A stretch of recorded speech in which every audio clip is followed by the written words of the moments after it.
pwede po kaya malaman po ano po yung pangalan niyo para lang po sa... Ayos, sir.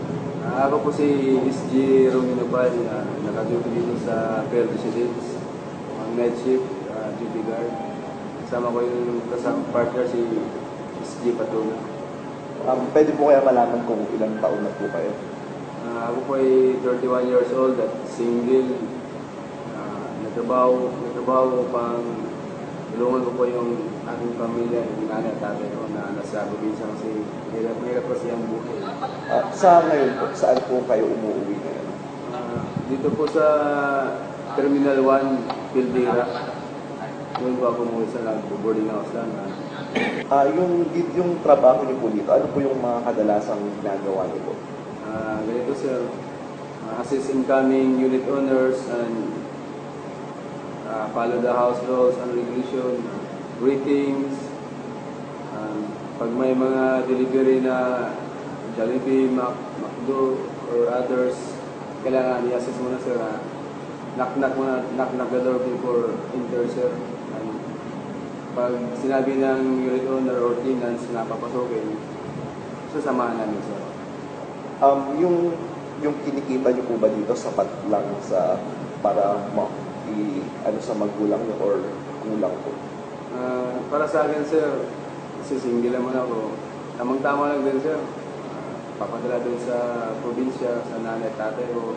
Yung iba sir, bayad sa house, tubig at kuryente, pero nakakaraos din sir, nakasurvive din. May time din na pang banding-banding katulad ng pero minsan lang. Pwede po kaya malaman kung saan po yung probinsya po ng magulang niyo po? Probinsya po ng mga magulang ko ay nasa Cebu. Ngayon po, yung sa trabaho po, nag-i-enjoy po ba kayo or may kulang po na ano? Yes sir, ito po yung pinili ko na trabaho, isang professional na guard. Nakakaraos naman talaga sir. Kasi sa buhay ng probinsya, sa probinsya, mahirap talaga doon sir. Kaya nakipagsapalaran ako dito sa Mindanao upang matustusan din ang ating pangailangan. Saka mas suportahan ko yung mga magulang ko.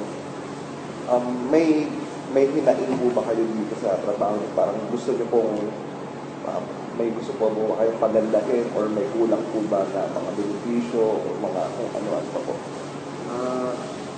Para sa akin po sir ay sapat na po sir at yung mga benepisyo po namin okay naman po at saka yung sahod namin okay naman po. At kahit mahirap yung trabaho namin, survive, go lang sir. Sige, okay na po yun. Salamat po. Sir. So ilang taon na po kayo sir? 28 years old. May asawa po ba kayo or anak? Wala. Ano pong trabaho niyo sir? Caretaker ng may Lady Food Spacer. Magkano naman pong sinasahod niyo sir? 3,000 isang buwan. So, gaano na po kayo katagal bilang isang caretaker? Halos kalahating taon na rin. Tingin niyo po sapat na po ba yung kinikita niyo sir sa pagiging caretaker? Sa totoo lang, kapos dahil may sinusuportahan akong pamilya. Ilan po ba kayo magkakapatid sir? 3 kami magkakapatid. Nag-aaral pa po ba yung mga kapatid niyo? Yung bunso nag-aaral pa. Yung panganay po ba kayo sir? Opo, panganay. Ano pong trabaho ng mga magulang niyo? Yung tatay niyo po? Tatay ko ay karpentero. Yung nanay niyo po sir? Labandera. Sino po bang may-ari nitong bahay na pinagkikaretakeran niyo? Ang may-ari nito ay kaibigan kong taga-Amerika. So, mabuti naman po ba yung trato niya sa inyo, sir? Mabait sa akin. Okay sa akin. Masaya naman po ba kayo sa pagiging caretaker, sir? Masaya naman. Sir, ano po ba yung mga kadalasang problemang kinakaharap ng isang caretaker? Ano po ba yung mga araw-araw na encounter niyo na problema? Kadalasan nagiging problema bilang caretaker na may Lady Bed Spacer ay yung mga nagre-rent doon na may mga pasaway, sir? Iba-iba kasi ang personality bawat isa. May mga pasaway doon, sir? Mga nagiinuman po sila? Kung minsan, kung may... pinapayagan niyo po yun?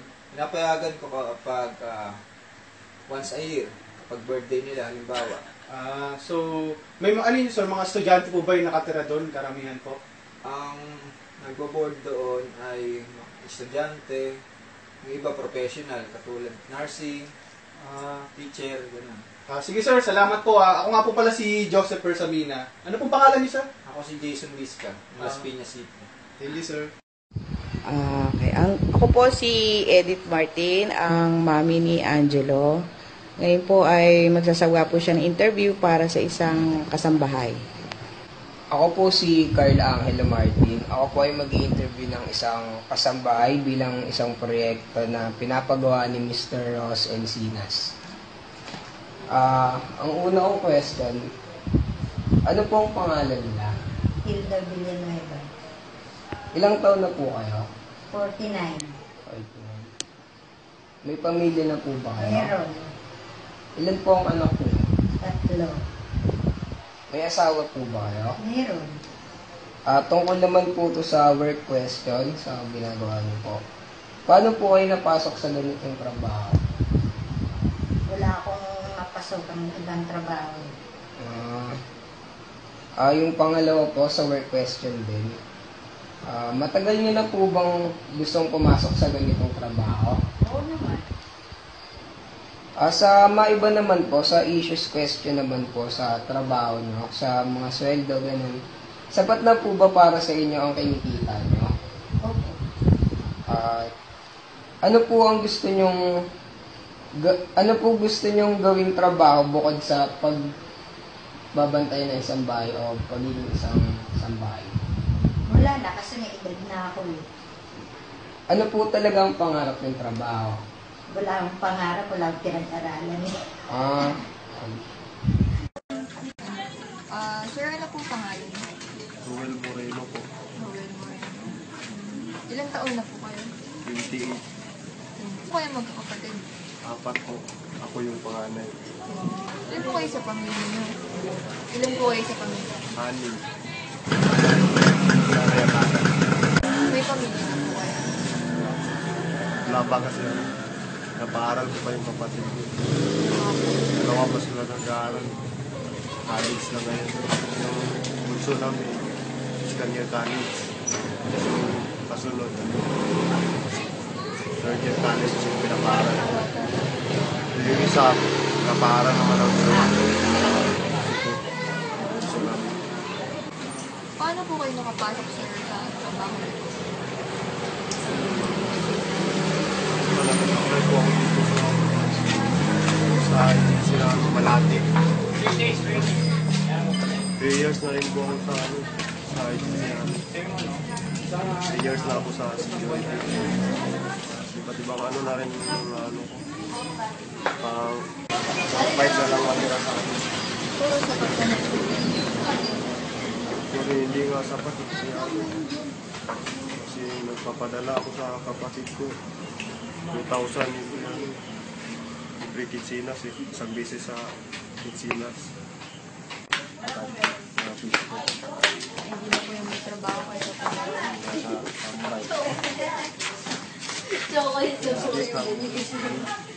Kayo po yung nagbabantay ng curfew dito. Caramel.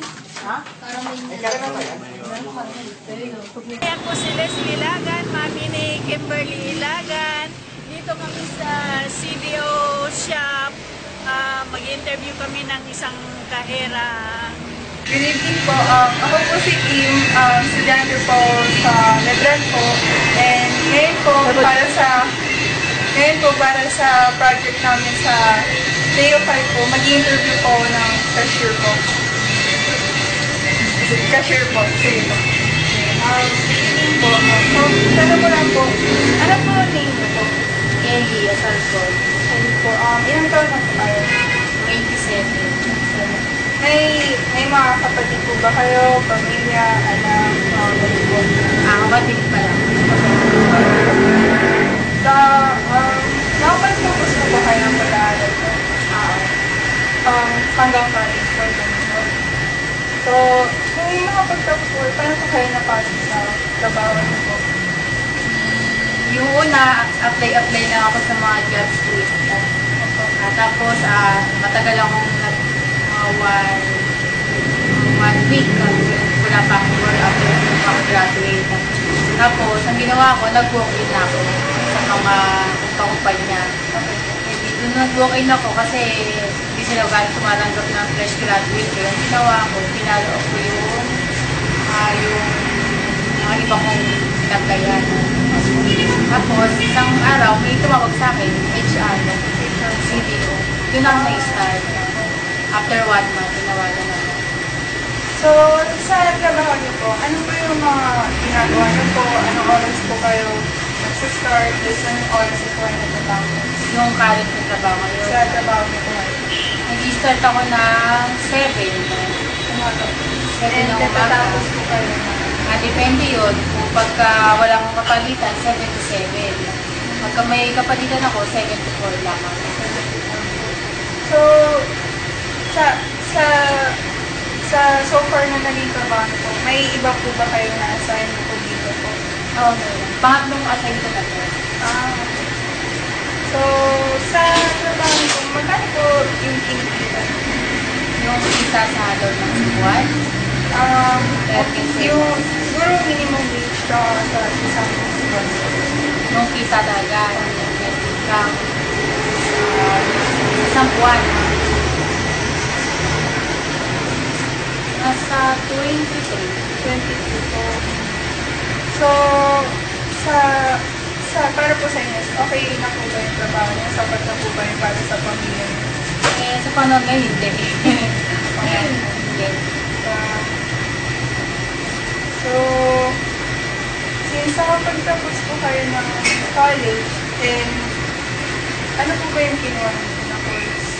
Entrepreneurial management. So, if hindi po kayo cashier, ano po yung gusto niyo yung job?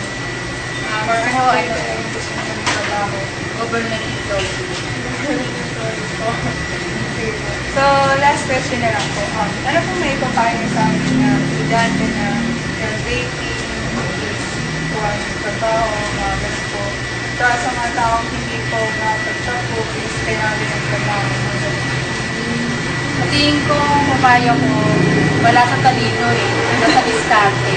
Pag-aanap ng trabaho. Kasi pagka ikaw, matalino ka nga, magaling ka ng school, pero hindi ka madiskarte sa trabaho mo, wala din. Ay, ano po ulit name nila? Elio, Elio. Thank you po. Thank you. Yan, Kuya, good afternoon. Ano lang po kita, i-interview. Yun po. So, okay lang po ba? Ako si Banjo Borromeo, nakatira sa 11 Street, Port Area, Manila, 25 years old. Matapos ako ng elementary, tapos nakatungtong ako ng high school, kaso nga lang, first year lang. Hindi lang natuloy-tuloy. Kasi family problem. Walang pangan. Meron akong pamilya, meron akong isang anak. Tapos may asawa ko, 20 years old. Sa bahay lang sila. Okay po. Ilang taon na po yung anak mo? 3. Isa akong street sweeper. Gumigising ako ng mga 5 para mag-ready sa paligid. Pasok ako ng 7. Umuwi ako ng 4. Okay po. So, ano pong usually pong ginagawa niyo po? Nagwawalis. Opo. Saan po kayo banda nagwawalis? Dito sa mga simula Petron hanggang Jollibee. Intramuros po. Intramuros. Okay po. Ano lang sa member kasi kayo na 4-piece na kinukuha yung mga member ng 4-piece, kinukuha mga sweeper, SWD. Sahod ko lang a day 406. Bali, ang kinsenas namin, kasi may day off kami, Sabado Linggo. Bali 11 days lang. 4 Bali, abuan, mga 8 plus lang. 8. Gusto niyo po ba na magpalit po ng trabaho, gano'n? Oo, gusto rin. Mas maganda-ganda yung sahod. So, ano po ulit yung dream job niyo po? Kung bibigyan po kayo ng chance na, yun nga po, makuha po yung dream job niyo, ano po talaga yung gusto niyo? Kahit mga seaman. Seaman po. Seaman. Bukod po sa seaman, ba't niyo po gusto mag-seaman?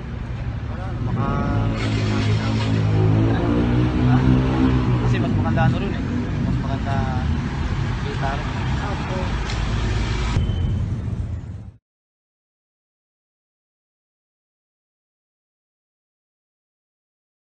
Pwede mo ma-interview? Okay, sige. Pwede naman. Ayan po. Basic lang naman po yung tatanong ko. Ako si Adelaida Rosales. Nakatira sa Bagong Barrio, Caloocan City. 49 years old. Dito kami sa Maynila. Ang isa kong anak na panganay sa Taguig nakatira. Ang babae ko naman sa Bagong Bayo din nakatira. Puro may mga trabaho na rin. May asawa na rin. May mga asawa na rin silang dalawa. Trabaho ko ay isang lady guard. Dito ako naka-duty sa Puscon, sa Intramuros. Ang mga gawain namin dito, yun nga po, halos lahat binabantayan namin ng lahat ng building. Nag-aasikaso sa mga pumapasok, nag-interview kung saan sila pupunta, kung mag-a-apply sila o hindi. Nakakarating ako dito sa duty ko, minsan 7:30 pag matraffic na.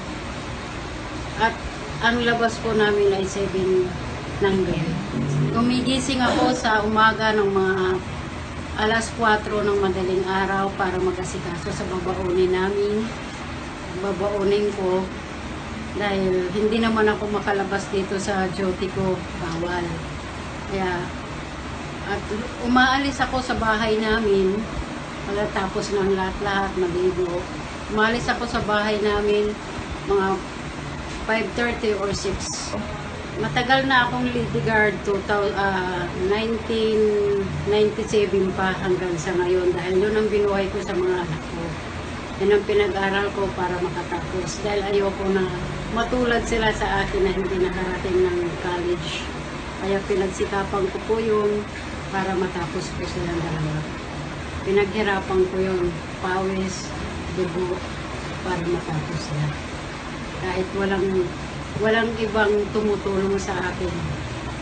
Kaya hanggang kahit madaling araw sa mga dati kong duty, nag-overtime ako para lang masustentuhan ko sila. Sumasahod kami dito sa ngayon ay 9,000 lang a month. Umiling na po kami na madagdagan kami dito. Pero pinag-uusapan pa nila. Sabi naman na makakarating sa amin kung magkano may natagdagan sa amin. Eh dito, magsisi 7 years na ako. 7 years na po kayo. Nagka-increase po ba kayo? Sa buong 7 years po? Hindi. Ang gusto ko, nagustuhan ko sana na kung nakatapos lang ako ay criminology. Kaso, siyempre, nagtampo rin ako sa mga magulang ko. Kaya ito, bumagsak ako dito sa lady guard. Hanggang nagsipag ako. Dahil 17 years old pa lang ako, wala na ako sa mga magulang ko. Ako ang bumuhay sa sarili ko hanggat nakapag-asawa ako. Kaso nga lang, hindi nagtagumpay ang pag-aasawa ko. Puro sakit ng ulo, sakit ng katawan, hanggang hiniwalayan ko ang kasakit. Ako nang bumuhay sa dalawang anak. 3 sana yun, na-disgrasya lang isa. So ate, ano po masasabi niyo po sa mga kagaya niyo po na laborers po? Ang masasabi ko lang po na sana magsumikap din sila kung marating nila ang gusto nila. Thank you.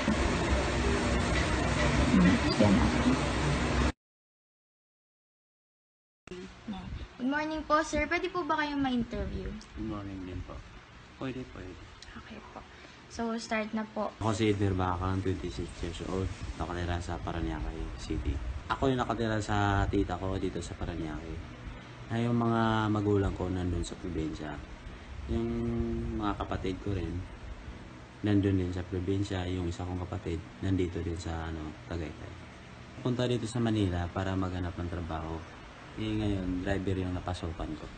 Nag-aral nung high school sa Chopila C. Quebranza National High School.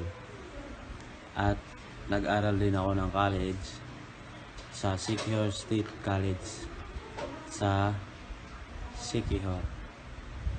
Ako ay isang company driver sa kumpanyang Postcon. Yung pinagdadrive ko doon, mga Koreano. 3 taon na rin ako nag-drive sa mga Koreano. Tawa ng pinsan ko na seaman, pinasok ako doon sa company ng Postcon na maging driver. Sweldo lang ako ng 13,000. Yung kalahati naman, pinapadala ko yun sa pamilya ko din, sa mga parents ko.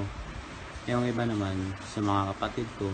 At yung kalahati naman, ginagastos ko rin mga gastusin sa pang-araw-araw dito. At bali allowance na rin. Mabait naman yung mga boss kong mga Koreano.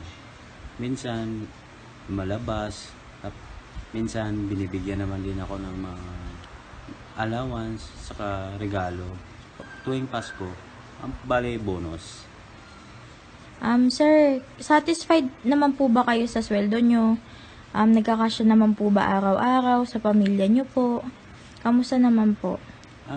Bali satisfied na rin kasi wala naman talaga akong asawa at mga anak. Pinapadala naman sa mga magulang ko. Kasya-kasya na naman din sa pang-araw-araw. Sir, kung hindi po kayo naging driver, sa tingin nyo po, ano po yung gugustuhin yung trabaho sa ngayon? Kung hindi ako naging driver, siguro magsisiman ako. Hindi lang ako nakapagtapos ng pag-aaral dahil yun nga, financial problem at nahirap din kumita yung mga magulang ko doon sa probinsya kasi wala namang trabaho yung mga magulang ko na maayos. Paminsan-minsan, extra lang din. Saka yung kailangan din yung pera ng mga kapatid ko rin. Kasi kailangan ko rin yung kumita para makapadala rin sa mga kapatid ko at magulang ko. Kasi para hindi na mag-silent sideline yung mga magulang ko at mga kapatid ko. Saka panggastos sa mga pang-araw-araw nila. Yun nga. Sir, ano po may advice nyo sa aming mga estudyante bilang driver po na para po gumanda rin po yung mga pananaw po namin sa buhay? Ang masasabi ko lang, magsipag na lang sa pagpasok sa araw-araw sa school, makatapos ng school para hindi mahirapan din sa buhay. Saka magaan din yung trabaho. Hindi katulad namin na nag-ano sa lansangan na sa kalsada. Kaya mag-aral kayo ng mabuti para sa kinabukasan nyo. Mapagaan ang buhay.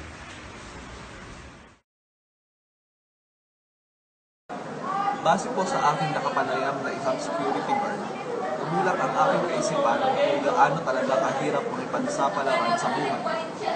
Noong natunghayan ko ang kanyang mga kilos at pananalita, napagtanto ko na malaki ang kanyang responsibilidad sa kanyang tungkuling ginagampanan.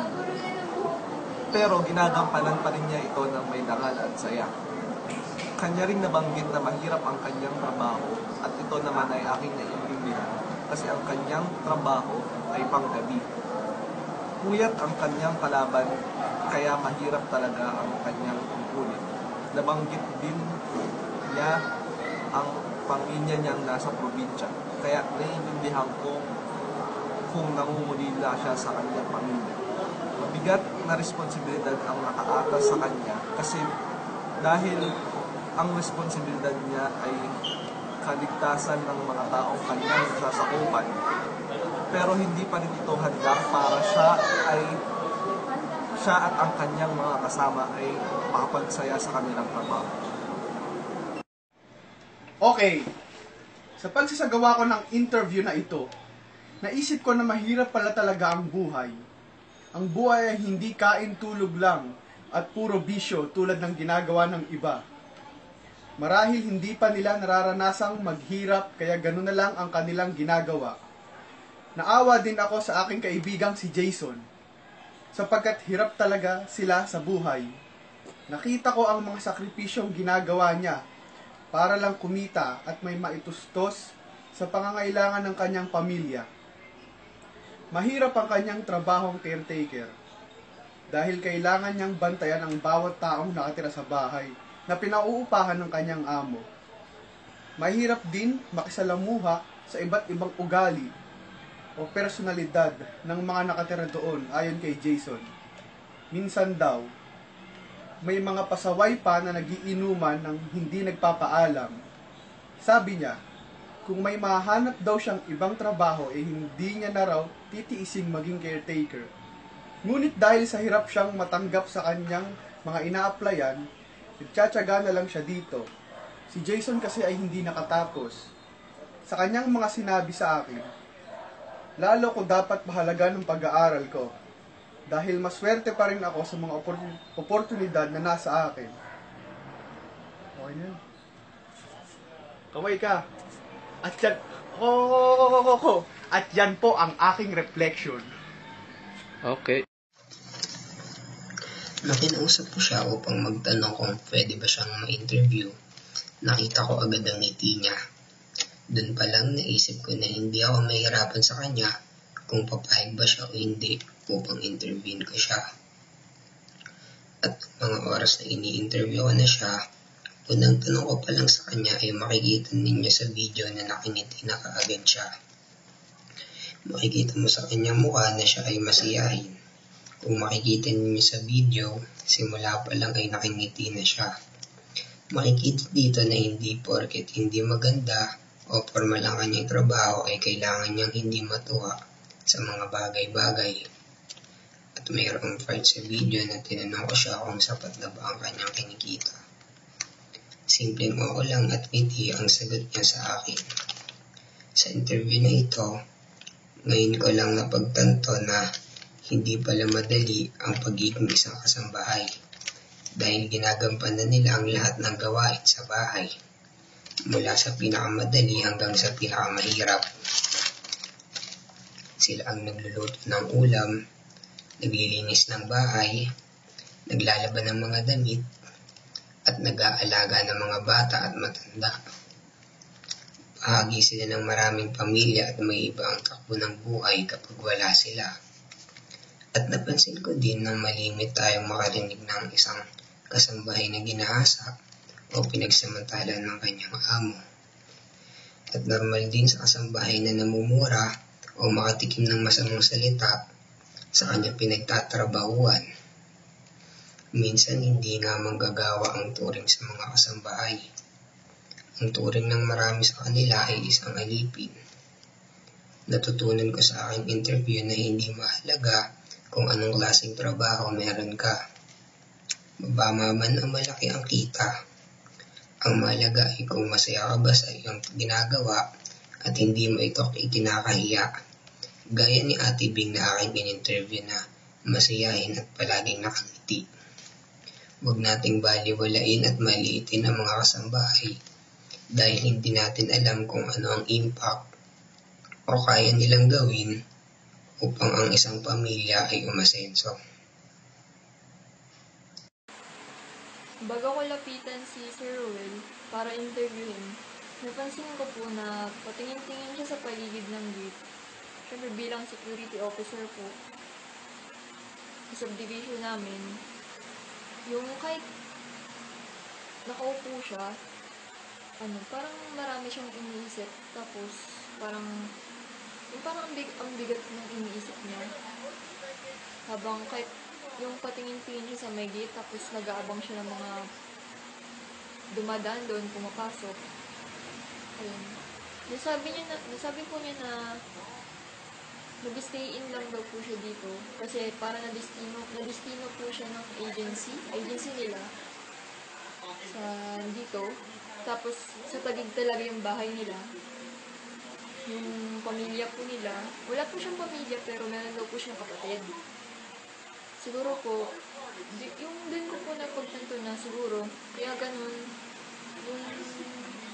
yung itsura niya na kahit na nagabantay po siya dun, parang meron po siyang iniisip na parang yung stay in lang po siya dito, tapos yung pamilya po niya, yung kapatid po niya nasa may Taguig, hindi niya nakakasama, tapos siguro po nakakauwi lang siya kapag holiday, ganun, may kapalit po siya doon.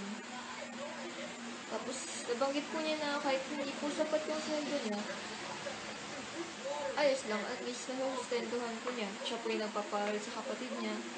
Ayun. Sa makeup, doon ko po na realize din na kahit na po ganun maliit na bagay, ginagawa niya rin po lahat para kahit na po ganun kalit yung sweldo, nagagawa niya pong pag-aralin yung kapatid niya, kapapagkasya niya, na kung kahit kung papipilian naman, pipili daw po siya ng iba. Pero so ngayon, kontento na rin po siya doon. At least kahit pa paano, hindi po siya, sinabi nga daw po niya, hindi daw po siya tambay. At meron po siyang natatanggap ng sweldo. Hello po, good evening po. Para po sa aking reflection, si Ma'am Ali po na cashier sa CDO po, dito po sa amin sa Fairview. Medyo nagulat lang po ng konti kasi po, nalaman ko po na nakapagtapos po pala siya ng pag-aaral. Graduate po siya ng entrepreneurship po. Pero, isa po siyang kahera. Medyo nanghinayang lang po ng konti na hindi naman po dapat. Kasi isa naman po yung marangal na trabaho. Bigla lang po kasi ako napaisip na pwedeng ako bilang tourism student po, pwedeng biglang maging cashier lang din po pala ako. Pwede rin yun mangyari sa akin. Yung ganun po. Medyo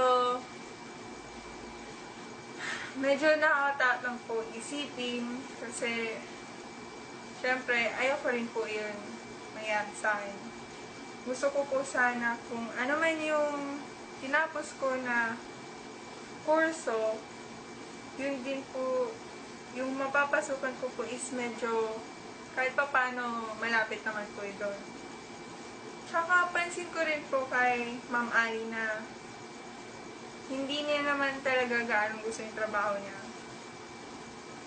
Parang wala rin po siyang magagawa kasi kailangan niya rin po kumita para po sa pamilya niya. And yung naalala ko po sa sinabi po ni Ma'am Ali,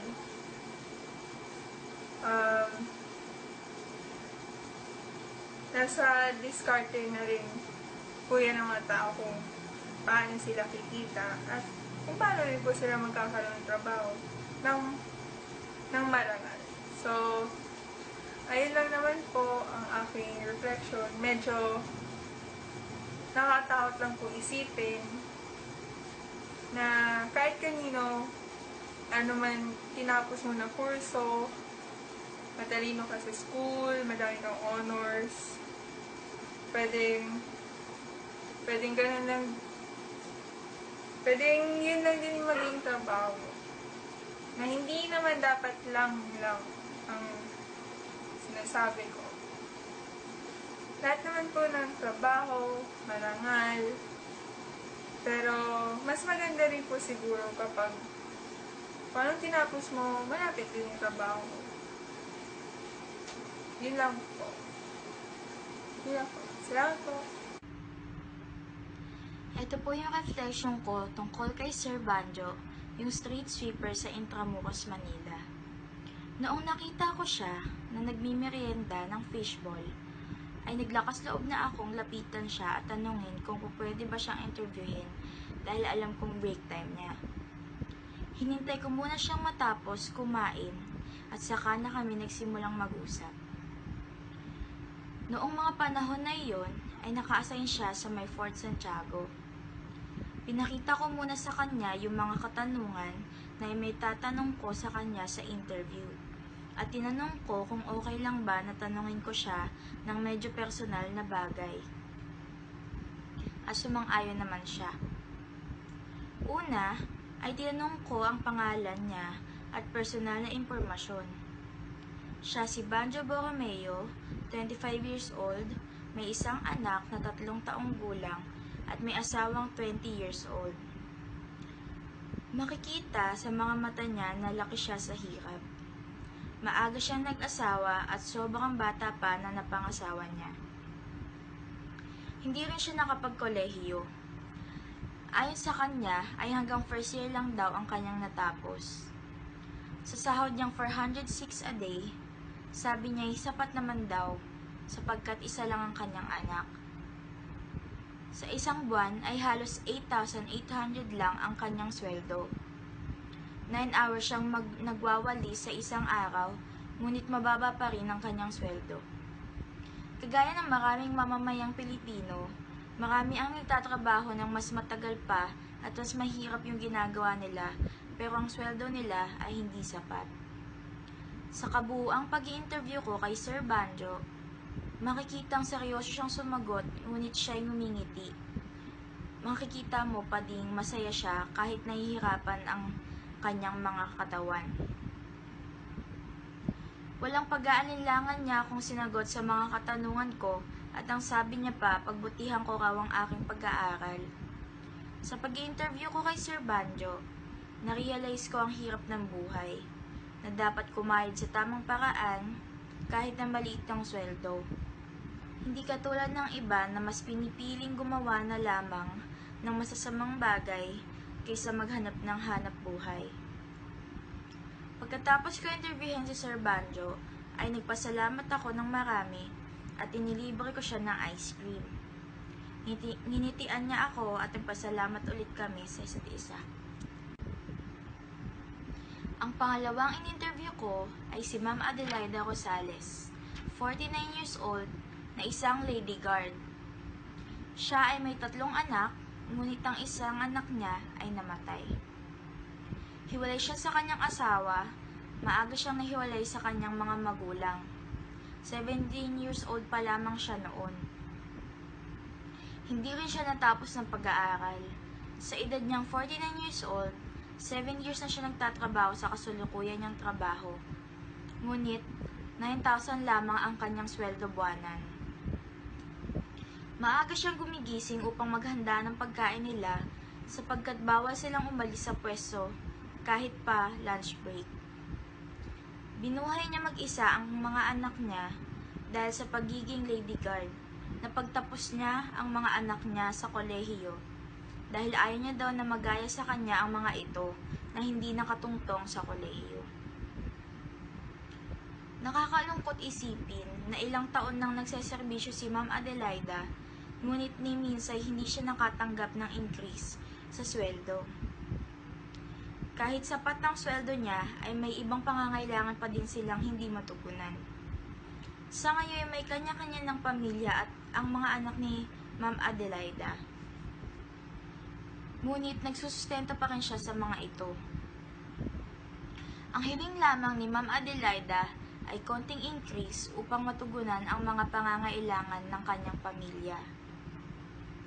Noong tinanong ko siya kung anong dream job niya, ang sagot niya ay maging isang pulis. Nakakabilib na kahit naging mahirap ang buhay niya, ay may mataas na pangarap pa rin siya na maglingkod sa iba.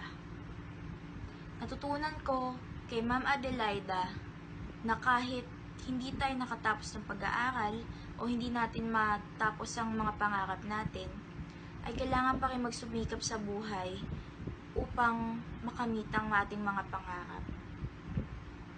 Na kahit mawala man ang ating mga magulang, ay kaya dapat nating tumayo sa ating mga paa.